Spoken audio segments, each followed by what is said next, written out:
I believe that anyone who ever came into personal contact with this man J.H., old or young, male or female, unhesitatingly called him senior minister, because truly he epitomized service to this nation, and he exemplified what was servant leadership in Christ, as we have just heard.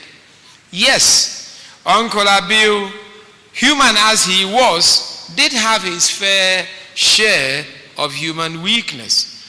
But in the sum total of his life, as a brilliant economist, as sometime finance minister of the government of Ghana, if I'm not mistaken, and a long-term member of parliament, he was simply at the service of our country.